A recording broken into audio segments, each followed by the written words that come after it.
Hi hello नमस्ते दोस्तों, this is Raunak sir और मैं आप सबका स्वागत करता हूं आपके प्यारे प्लेटफॉर्म आलसी इंजीनियर पे। दोस्तों यार 15-16 साल से इंजीनियरिंग के सब्जेक्ट्स पढ़ा रहा हूं, लेकिन जब भी कभी पुणे यूनिवर्सिटी का सर्कुलर आता है तो ऐसे लगता है यार 3-4 बहुत बड़े बड़े आईक्यू वाले इंसानों को बिठाओ और देखो कि एक्चुअल में पुणे यूनिवर्सिटी उस सर्कुलर से कहना क्या चाहती है। पुणे यूनिवर्सिटी की तरफ से एक सर्कुलर आया है जो कि फोटोकॉपी, रिवैल्यूएशन और कैरी ऑन से रिलेटेड है। ऐसी बहुत सारी चीजें हैं जो आपके साथ मुझे इन डिटेल में डिस्कस करनी है, तो प्लीज ये वीडियो जरूर देखना। मीनवाइल आप सबको पता है यार, बीई के एग्जाम्स कुछ 8 ऑफ मई से और बाकी एफएससी के एग्जाम 15 ऑफ मई से शुरू होने वाले हैं। तो आपको पता है अब बहुत कम समय बचा है। आपको पता है कम समय अगर बचा है तो आपको क्या करना पड़ता है। भैया आलसी इंजीनियर का ऐप है, उसमें बहुत सारे कोर्सेस है जो आपके काम के हैं। तो आपका अब कम समय में स्कोर होना जरूरी है, पासिंग तो होगा ही होगा। तो इसके लिए आपको आलसी इंजीनियर का ऐप डाउनलोड करना है, डेमो सेशंस देखने हैं। और हाँ, आपको नीचे डिस्क्रिप्शन में एक नंबर देता हूं, उस नंबर पे कॉल कीजिएगा। अगर कुछ कूपन्स हमारे पास अवेलेबल हो तो आपको कूपन्स भी मिल सकते हैं, सो दैट आप कोर्स खरीदते हुए आपका फाइनेंशियल फायदा हो। चलिए देखते क्या बोला है इस सर्कुलर में। ये बहुत जरूरी है अच्छे से समझना दोस्तों। बहुत बेसिक से आपको क्विकली चीजें बताने की कोशिश करता हूं भाई। ऐसे 2 या 3 महीने थे लास्ट टू लास्ट सेमेस्टर में जहां पे हम लोगों ने बहुत मेहनत करी थी रिलेटेड टू कैरी ऑन। ये कैरी ऑन होता क्या है ये मैं आपको बताता हूं। सबसे पहले उसके लिए वाईडी यानी कि ईयर डाउन का क्राइटेरिया आपको पता होना चाहिए। ईयर डाउन दो तरीके से होता है, एक तो आपके इनकम्प्लीट क्रेडिट रहे हो या फिर आपके सब्जेक्ट क्रिटिकल सब्जेक्ट क्लियर ना हुए हो। अब हुआ यूं कि जब हम लोगों ने कैरी ऑन की मांग करी थी तो यूनिवर्सिटी ने इनिशियली हमें बोला था कि हाँ हाँ, इन सभी लोगों को आपको आगे जाने के लिए अनुमति दी जाएगी। इसका मतलब है कैरी ऑन मिल जाएगा, वो नेक्स्ट ईयर में प्रोविजनल एडमिशन ले सकते हैं। बट उनके लिए हम लोग एक मॉडल क्रिएट कर रहे हैं। अब मॉडल तो उन्होंने बताया, लेकिन द फैक्ट इज जब उन्होंने 197 वाला सर्कुलर निकाला जो कि 6 ऑफ सितंबर को निकाला था, उस सर्कुलर में उन्होंने सिर्फ और सिर्फ जिनके क्रिटिकल सब्जेक्ट की वजह से ईयर डाउन हुए थे उन्हीं बच्चों को कैरी ऑन के तहत प्रोविजनल एडमिशन है, ये बोला गया था।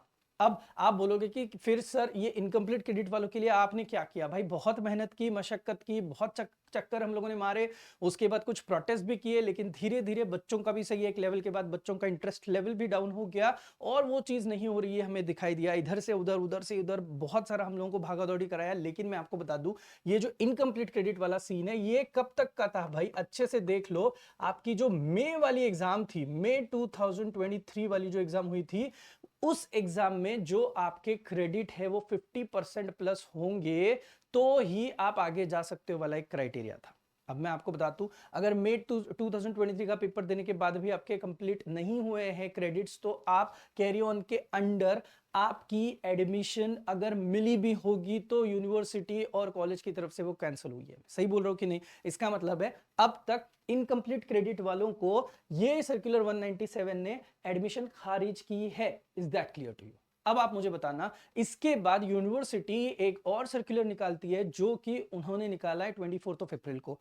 इस सर्कुलर में उन्होंने कहा है कि भाई अब जो क्रिटिकल सब्जेक्ट को हम लोगों ने ऑलरेडी, सब्जेक्ट वालों को ऑलरेडी एडमिशन दी है, उनका अगर सब्जेक्ट अगर क्लियर हुआ है, ये देखो सब्जेक्ट अगर वो क्लियर हुआ है तो वो भाई कैरी ऑन के अंडर अब एग्जाम्स दे सकते हैं। उसके साथ साथ जो बच्चे फेल हुए हैं वो वापस क्या हो चुके हैं, ईयर डाउन हो चुके हैं। और जिनका क्रेडिट इनकम्प्लीट है मई 2023 के एग्जाम देने के बाद जो रिजल्ट आया था तब का, वो लोग अभी भी ईयर डाउन के क्राइटेरिया में। एट द सेम टाइम अब एक ही क्राइटेरिया बचा, फोटोकॉपी और रिवैल्यूएशन। बहुत सारे ऐसे बच्चे जिनके क्रिटिकल सब्जेक्ट फेल आने की वजह से उन्होंने फोटोकॉपी और रिवैल्यूएशन के लिए अप्लाई किया है। अब अगर फोटोकॉपी और रिवैल्यूएशन जो कि अब तक बहुत लोगों की नहीं आई है, 15 दिन में एग्जाम है फिर भी नहीं आई है, तो भाई ऐसे में यूनिवर्सिटी ये सर्कुलर निकाल रही है कि फोटोकॉपी और रिवैल्यूएशन में अगर आपका सब्जेक्ट निकल गया हो तो आप कॉलेज से कांटेक्ट कीजिएगा और आप वापस से यहां पे एग्जाम देने के लिए इन हो सकते हो। अब इस सर्कुलर में एक लाइन है जो बच्चों को बहुत परेशान कर रही है, वो मैं बता देता हूं। उन्होंने ये कहा है कि सेकेंड ईयर के बच्चे या फिर आप समझ लो कि फर्स्ट ईयर के बच्चे जिन्होंने फोटोकॉपी और रिवैल्यूएशन में अपना क्रिटिकल सब्जेक्ट क्लियर किया हो और जिनका क्रेडिट 50% हो, अब मैं वापस बताता हूं, ये जो क्रेडिट 50% है, ये कौन सी एग्जाम्स के टाइम पे क्रेडिट 50% कंप्लीट होना चाहिए था? मई 2023। आप में से बहुत सारे बच्चे अभी भी सोच रहे होंगे कि सर दिसंबर 2023 के एग्जाम में अगर हम लोगों ने क्रेडिट अगर कंप्लीट किए हैं तो क्या हम लोग अब कैरी ऑन के तहत एप्लीकेबल है?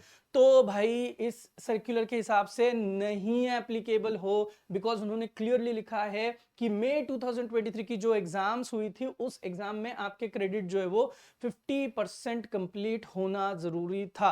तो ये बहुत इंपॉर्टेंट पार्ट है दोस्तों, आप कंफ्यूज ना होइएगा इस केस में। आपको अगर कोई भी कंफ्यूजन है तो एक काम करो, आपको ये सर्कुलर जो है ऑलरेडी कॉलेजेस के पास आ चुका होगा और कॉलेजेस को पता है क्या करना है। आप एक बार कॉलेज से बात करो तो यू अंडरस्टैंड द फैक्ट। इसका मतलब है जो यहाँ पे इनकम्प्लीट क्रेडिट वाले बच्चे हैं जो कि अभी भी होप्स लगाए बैठे कि भाई सर दिसंबर 23 के एग्जाम में हम लोगों ने हमारा क्रेडिट कंप्लीट किया है, क्रेडिट कंप्लीट किया है, 50% कंप्लीटेड वाले लोग अभी भी कैरी ऑन के अंडर आते ही नहीं हैं, क्योंकि सर्कुलर नंबर 197 उनको अलाउ ही नहीं करता है।